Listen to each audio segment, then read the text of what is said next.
James Scott, vous êtes étudiant, chercheur à l'université Queen Mary et spécialisé dans la notion de community organizing. Pourriez-vous nous expliquer en quelques mots ce qu'est cette démarche de community organizing que vous avez, et notamment à travers ce que vous avez engagé au Queen Mary? Okay. Le concept de community organizing est en fait un type d'organisation politique particulier, puisqu'en fait il permet à des institutions de s'auto-organiser, qui travaillent ensemble pour la définition de programmes communs pour le changement.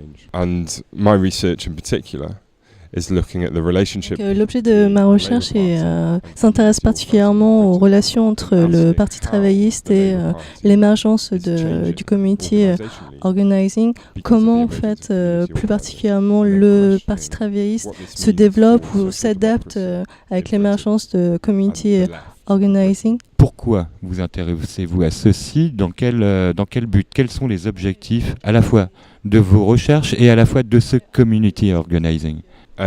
So my interest, I studied. J'ai commencé mes études en géographie et donc quand j'ai fini mes études, j'ai travaillé pour le gouvernement et je m'occupais d'un programme en charge du logement, du logement social en particulier. Dans mon cas précis, je voyais que sans l'intervention de l'État, il y avait un impact assez négatif sur la vie des gens et que finalement le concept de community organizing permettait en fait de pallier ce manque de la mission de l'État.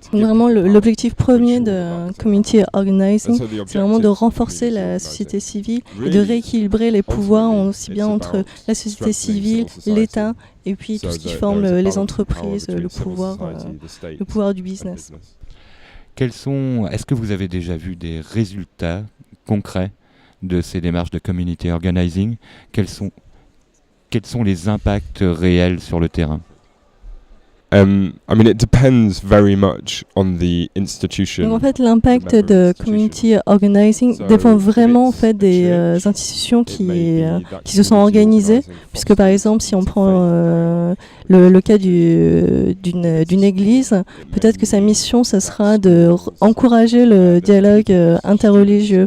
Si par exemple on prend le cas du travail, l'objectif sera sûrement de travailler pour un meilleur salaire. Mais en tout cas, l'idée c'est de donner plus de pouvoir aux gens pour qu'ils participent plus à l'amélioration de leur vie. Avez-vous déjà vu dans des démarches concrètes de ce type quelques résultats concrets, quelques expériences concrètes que vous pourriez nous raconter? Il y a plusieurs exemples concrets. Je vais vous donner celui de mon directeur de thèse, Jan Wills. Donc, pendant quelques années, elle a été impliquée dans un projet pour organiser les services de nettoyage dans des hôpitaux près de l'université Queen Mary. Donc ça a pris quand même plusieurs années pour avoir un résultat vraiment concret, mais donc avec la participation donc aussi bien des syndicats au sein de ces hôpitaux. Par exemple, un des résultats concrets, c'est l'augmentation du salaire.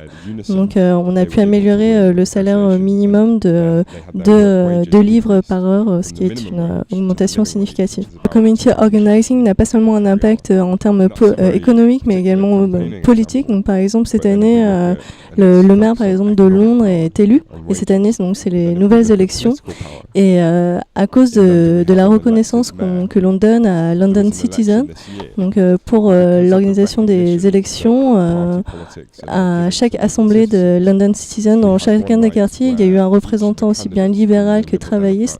Et les membres de London Citizen ont pu interroger les candidats sur leur programme pour être élus. C'est vraiment un impact direct puisque on a réussi à faire venir donc, des représentants politiques devant 500 membres d'une communauté qui posaient des questions.